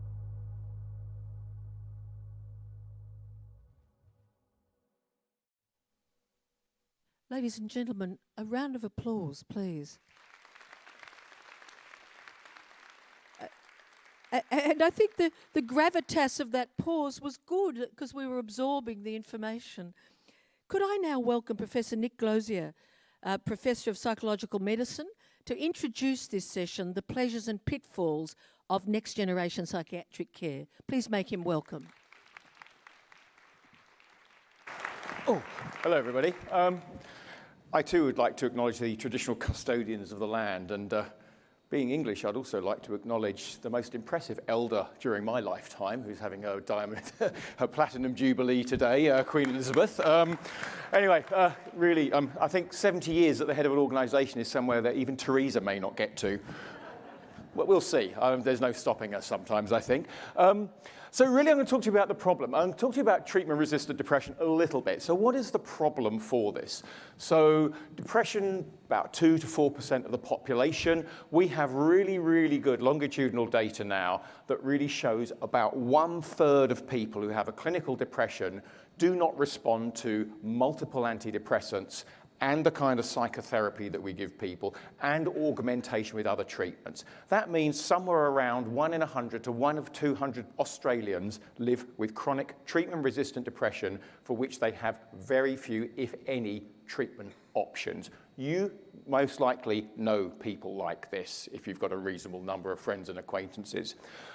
There were very, very few treatment options for these people. Basically, people were losing hope. The drug companies have taken themselves out of this area en masse. No one is developing new medications for this. And one of the issues for these people is that treatment-resistant depression is associated with high degrees of disability. Many of these people end up on the disability support pension. They're out of the workforce. They're working part-time. They lose connection with their family. They lose connection with others. It is a really, really difficult place to be. And I think you got a little bit of that from Rob just now. We have some interventions. Unfortunately, in Australia, we have enormous inequity in the provision of mental health care in this country. You can get a whole pile of things in the private sector that you cannot get in the public sector. It's an inequity of provision that no one would tolerate if this was cancer or cardiac care. It's actually appalling. However, we have seen some new innovations come through. We have seen some hope emerge, but it's actually emerging from the repurposing of illegal drugs. You may have heard a little bit about this around ketamine and psilocybins. You've probably seen a bit, and I'll talk about that. And this first started back a number of years ago when people realized that a number of people with this treatment-resistant depression would emerge after operations and go, I feel better for a few days. And then they did a case series and they found out that the common denominator was a ketamine induction in their operations. It was an entirely serendipitous discovery. And that led to about a decade of work giving people single doses of ketamine, a medication you might know in pain and as a sort of childhood anesthetic or even a horse anesthetic if you happen to be a vet, showing that actually if you give people a single dose of ketamine who've got treatment-resistant depression, their depression improves for about 4 or 5 days. And then it goes back to where it was before. This is a meta-analysis we did of all the individual studies showing pretty much the same thing, that actually you could actually make people feel better for 4 or 5 days with a single dose of ketamine with virtually no side effects, apart from what some people call the side effects, but is actually the high, the trip of the ketamine that lasts about an hour to 2, which is why it's become a party drug over the many years and got the name of Special K. One pharma company jumped on this, Johnson & Johnson. They've done 5 trials with 1,700 patients, showing that actually they could achieve a recovery rate of about 50%. So these are people who don't normally get better. People get better maybe sort of about 10, 20% per year. They could get up to 50% of people better with this treatment over an 8-week treatment program, and that yes, people would relapse afterwards, but they would relapse more slowly having had this program. So this is the first pharmaceutical-funded set of trials that show that we actually have a new treatment in this area for 20 years. It is the very first time we have had this. Colleen Liu over at the Black Dog Institute set up a multi-centre trial, which the RPA were part of. I've been lucky enough to be allowed to set up a clinical trials unit at Professor Murray Bashir Centre and establish that. And we did an investigator-run study. The Janssen & Janssen intervention is a nasal spray. We were giving people subcutaneous racemic ketamine, which cannot be patented. That's quite an important thing, and I'll show you why in a second. And we too showed that if you give people enough of it, we too can treat treatment-resistant depression. My current rule of thumb of when I'm looking at patients who go through this, and because we had an open label extension to our clinical trials, we could see what people who were actually getting the medication, because we knew they were getting ketamine, they weren't not necessarily a placebo, we could see how these people were doing. Our rule of thumb is roughly 50% of people get better. Half of those 50%, i.e. 1/4, get completely better. These are recovery and response rates we have never seen before, not seen for 20 years in our area. This is really, really exciting stuff for us. Probably, new. So how do we get the ketamine to the patients? So there has been an application to the PIC for this Spravato, which is the nasal spray by Janssen. It was rejected for the PBAC, so it's incredibly expensive. The cost is currently $800 per visit if you do this in the private sector. But there are people queuing up in the private sector to get this at the moment. If you're in Ramsay Healthcare or if you're in Northside Clinic, you can go and get this for $800 for the Spravato. The racemic ketamine, the one that we showed in our NHMRC-funded investigator trial, costs $10. That's quite a big difference. And so we have been offering both of these two medications because the company gave us a whole pile of treatments for this for free. They're running an early access program. So we've been able to offer to patients these treatments basically for free. And how do we get around the cost of providing the clinics? How do we get around the cost of providing the staff? Because with all respect to the digital healthcare, and I do digital interventions and randomized controlled trials of digital interventions, this stuff is person intensive. People come into a clinic. They are given medications that are highly regulated. They're tightly controlled under Schedule 8 drugs. They have to be monitored. They stay in the clinic for about 2 hours at a time. This stuff takes a lot of time. It takes a lot of intensive care. It takes a lot of monitoring and a lot of people power. I have been really lucky. We managed to get some philanthropic funding that helped us with this. I had a little bit of a research registrar, and those people you've seen on the screen have basically given up their time for free. Now, this thing has been built on the end of an oily rag, quite frankly. I've been taking money from the clinical trials. I run clinical trials for pharma, and we normally make a bit of a profit out of our clinical trials, which helps us subsidize the NHMRC trials. I've been pushing that money into establishing this clinic. We have begged, borrowed, and stolen to innovate. It's the way that actually, if you want to get something done, you've had to do it. And unsurprisingly, during COVID, we were nobody's priority, really. That's not really much of a surprise. Big shout out to Andrew McDonald and particular Anna Gittins, who've enabled us to beg, borrow, and steal a whole set of resources to do this. We've been allowed to actually occupy some space that was underused. We've been given some resources as well, and we've been given a little bit of people's attention. Like I say, we've been able to cross-subsidize from trials. And the other way you innovate, so it's basically taken a lot of optimism, a lot of grit, a lot of determination by a number of people who truly believe in actually getting this thing out there. That's the way that you innovate, is really by people pushing this thing and pushing hard to make something happen, because otherwise not much of it happens. We've been on an enormous learning curve. I've had to learn how to deal with New South Wales Pharmaceutical Branch about the scheduling of Schedule 8 drugs and the monitoring of that. There is a phenomenal amount of work that takes place in that about handling these Schedule 8 drugs and getting access to them. We've had to learn how to deal with the EMR. We've had to learn about activity-based funding. We've had to set up a whole new bunch of protocols and SOPs and working with the clinical governance. And so we, a small group of us, have been doing this, working really hard to do this, and we've learned a hell of a lot. People have been very generous with their time in helping us do that, and I thank all those people who've enabled us to move on with that. So what have we actually seen? These are the first set of patients who've come through the clinic. Someone asked about patient-reported outcome measures. Psychiatry only has patient-reported outcome measures. We don't have any other kind of measure. We don't have any other tests that enables us to do anything. What you're seeing here is the depression scores, and this is, well, they all start off incredibly high. So this is them starting off right over on the left-hand side. That's 100%. And so we're showing the drop in these people's percentage of their depression scores. That line are the group of people who get under 50%, and those are the people who we want to carry on treating. So what you can see is we have a number of people who don't get better. That's fine. You know, this is not a magic bullet. This is not what we're trying to do for everybody. The number of people don't get better, but we have a whole bunch of people who do get better. And we're trying to treat those. We have a program where everyone gets 2 sessions a week. We review after 4 weeks. They're allowed another 4 weeks after that. We don't know what happens after that. Nobody knows what happens after that.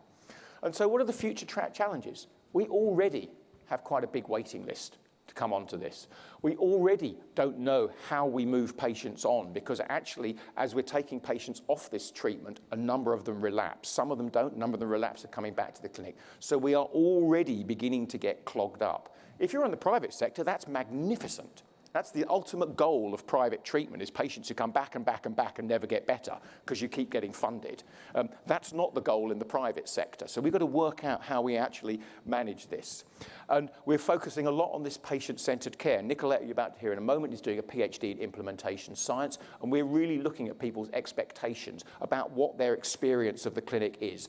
Currently, it's very clinical. It maybe doesn't need to be quite so clinical. We're really looking about how we can change that clinic and actually working on that all of the time. We're having to share space with other areas. We've got to deal with the funding. Currently, we work really hard at this. It is not sustainable. And how we actually manage to keep this clinic going, so I can come back to you in a year or 2 years' time and saying, this is what we've managed to do, that's going to be a real challenge, and I hope it's one that we're enabled to meet. I've told you about the clinical side of it. This is all about patients at the moment, and what you're going to hear in a second is one of my clinical trials managers, Nicolette, who's doing the PhD in this area, really focused on patient care, patient journeys, and patient-centered care. And you're also going to hear from Rob, who's patient 6, our 6th person who came through the clinic, about what's happened. So, Nicolette, Rob, up you come. This is your time. Hi guys, as you come up I can give you the handheld mic or the lectern. Unfortunately we've only got 10 minutes, my apologies in advance. But could you give Professor Nick Glozier a huge round of applause for his passion for public patients? Thank you.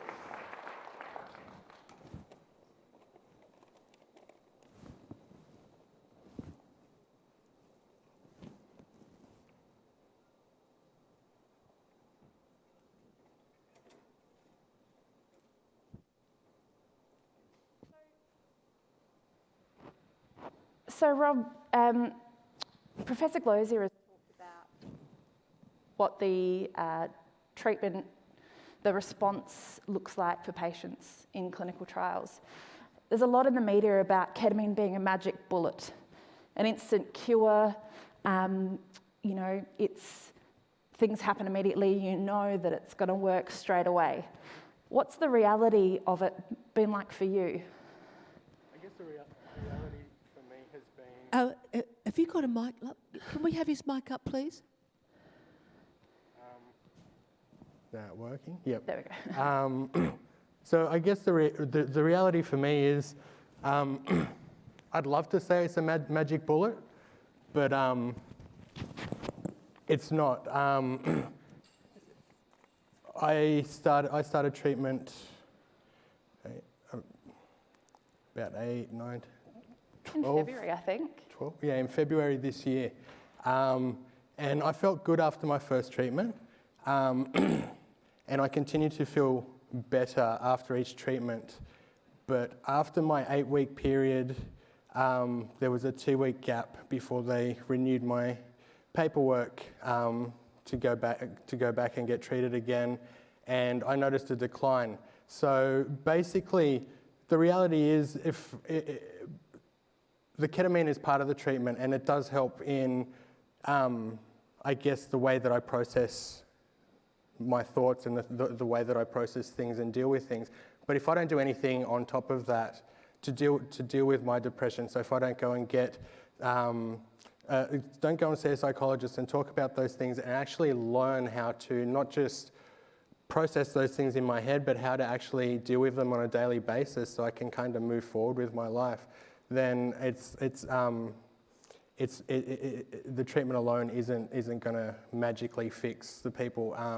And it's really sad to see in social media and that sort of thing that there are a lot of people marketing this as a cure for depression when it just misleads people. I mean, it has helped a lot of people and it's helped my quality of life quite a bit. But there's also the aspect that it's not just the drug itself. A lot of hard work. Yeah, there's a lot of hard work that comes with kind of, I guess, getting well or kind of moving forward and not relapsing. I think one of the sort of analogies that I often think of is that the ketamine and that rapid and short-term antidepressant effect is a little bit like a life jacket or a springboard that allows you to feel well enough to then be able to engage in those other things to help you feel better. Is that how it's been for you? It's exactly how it's been, really. I mean, every treatment, every treatment I have, it basically, I don't know, ketamine is a drug that makes you trip out. Every treatment that I have, every time that I have a treatment, I feel more connected with myself. I feel more connected with everything around me, with my thoughts, and just with the world. So when I come out of treatment,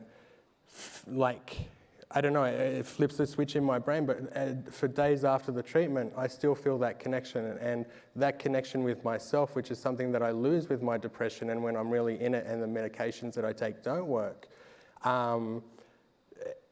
When that changes, it makes things a little bit easier in regards to being able to kind of push myself forward to do the things that I can't usually do, like go and get the extra treatment that I need to get, the psychotherapy, talking about those things and rewiring my brain properly so I don't relapse later on down the track. Yeah.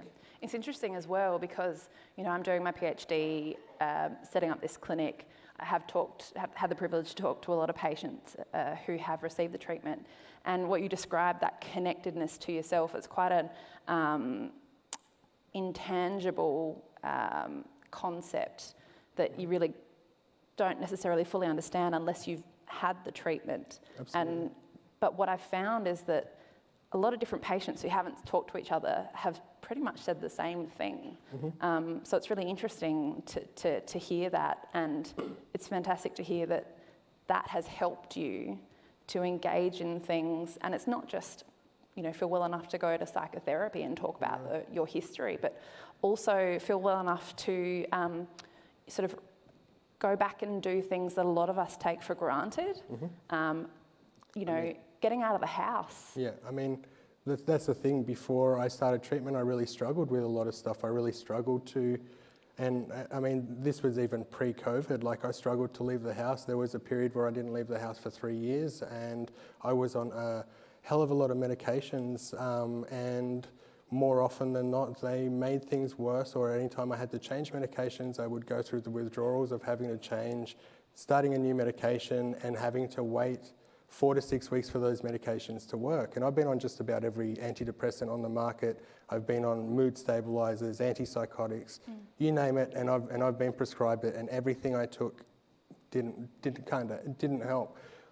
With the ketamine treatment, it's not only enabled me to be able to go and get therapy, but it has enabled me to kind of have a better quality of life and be able to kind of live like, I guess, a normal human being and do the things that people do take for granted, like getting up and showering every day, you know, cleaning the house, doing dishes, cooking for yourself, having a decent meal.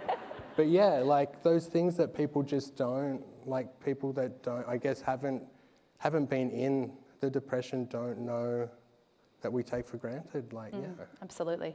And you've also said, you know, this is the first treatment, when we've been chatting, the first treatment that's actually given you respite in 30 years of your life, most of your life. And so, you know, I'm so grateful and feel so privileged that that's something that we've been able to provide for you. You know, Prof. Glozier spoke about a lot of the research, you know, that everyone saw those squiggly lines about people's response. But in the clinic and the way we set up the clinic, and I guess the sort of treatment that we give, you don't really have an option. The clinicians don't really have another option but to get your input. You know, how is this going for you? It's not just a matter of, okay, you know, interviewing you, giving you a score out of 60, how bad's your depression? All right, cool, give your dose, see you later. You know, we do get your what we call self-reported or patient-reported outcomes. Other than that interview that we do, you know, your anxiety, your depression, your function, your quality of life, all those sorts of things. And also the clinical team talk to you about, okay, what actually was that 2-hour experience for you like? And, you know, we do get your input into your treatment. How is that different to what your healthcare journey has been like up until you came for this treatment? It's very different. I mean, I think it's important to be able to get that patient feedback, especially with a new treatment and how the treatment's going. And I don't know, it's been different in the past. Like, I've been to clinics in the past, I've been to different doctors and that sort of thing. And some doctors are just quick to write a prescription and just be like, well, take this, this will make you feel better, and just kind of send you on your way. They don't get any patient feedback. They don't look at what needs to be kind of tweaked and changed and that sort of thing. And I mean, I've been in situations where I've been to clinic where I've been treated like an absolute piece of garbage because of my past drug history and that sort of thing. Like, I find I find being able to sit down with the nurses or the psychs at the clinic and being able to kind of share my experience about not just the technical stuff, but how the medication works for me, what it does for me, and be able to kind of express that, I think is like, I think more of that needs to happen with, like, I guess, medications and clinics that are giving any type of medication rather than just kind of treating patients like a number, giving them a pill and telling them, hey, here you go, take this and send you on your way. That's not really, I don't know. And I see it a lot more in the public system, and it's really kind of sad to see that. I've got one more question for you, Rob, before we get kicked off the stage. You know, Prof has talked about a lot of the barriers to getting this treatment, to bringing it to patients, you know, whether that be, you know, the Schedule 8 nature of the drug, the fact that it is a party drug and people are extremely cautious about, you know, their approach to this treatment. Other things like getting the funding, you know, Prof is, you know, we have been lucky enough to get funding from various sources, but Prof's also funding a lot of the clinic himself. Another thing is like that really tight regulation around giving you the treatment, and you mentioned that there was a little bit of a gap in your treatment because we had to submit paperwork to get an authority to continue prescribing to you. There is a possibility that we can't, you know, we don't have capacity to continue treating you, and that there might be an end to your treatment. How does that feel? It's scary. It's scary because it's the only treatment in 30 years that I've ever had that's actually given me a good quality of life. And it's really sad to hear that for the public system, this might not be something that will continue. And it's really unfair to hear that because like 30% of the population that suffers from treatment-resistant major depression, 30% of those people that go and get treatment, if 50% of those people can get better from a treatment, I think it's a really silly thing to kind of give someone a treatment and then say, well, you can only have this for X amount of time, and then we don't know what's going to happen. But if you're in the private system, you get a better idea. If you've got the money and you can pay for it, then, hey, here you go, you can have this freely. But if you live on the lower kind of socioeconomic scale and you're on a pension, you can barely afford to put food on the table every fortnight, let alone an $800 treatment twice a week for however long you need that treatment. Yeah, and I guess the cost of the treatment is something that is a really prohibitive. You know, we are the first ketamine clinic in Australia in a public hospital, and so, you know, it's really only our patients who are able to get this for free. Listen, guys, I'm so sorry. I've got to come in. But no, that's okay. Can I just say, Nicolette Thornton is the coordinator of the ketamine clinic.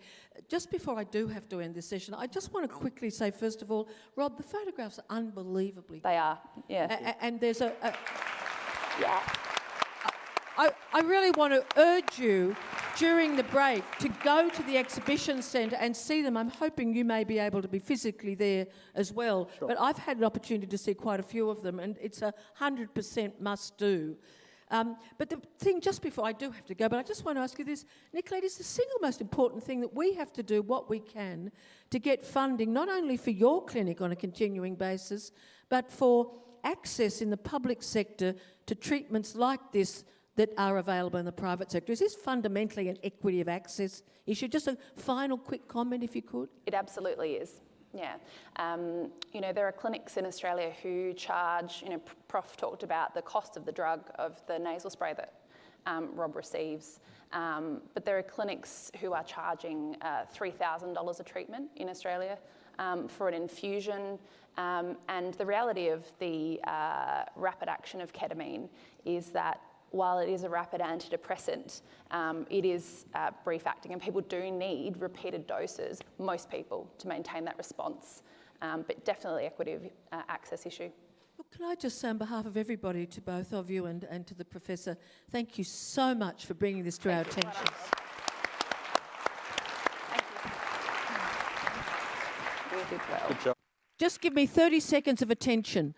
Straight after lunch, when we're back together in a plenary, the big prize is going. You've got to be here to win it. Be on time. It's worth squillions of dollars, and I want to give it to you. Secondly, now listen to this. We're going to open the doors at the back and the side, but it is critical that at least half of you go down the long corridor to the right to the food that's down there, or we have an ugly blockage that will be unsatisfactory and we won't get good tucker. If you need help, ask anybody. Just scream, is there a doctor in the house? That was a joke? No. You go to the events team who've got black tags, and remember you can scan your QR code to know where to go to next. Big round of applause. It's done for this. Thank you.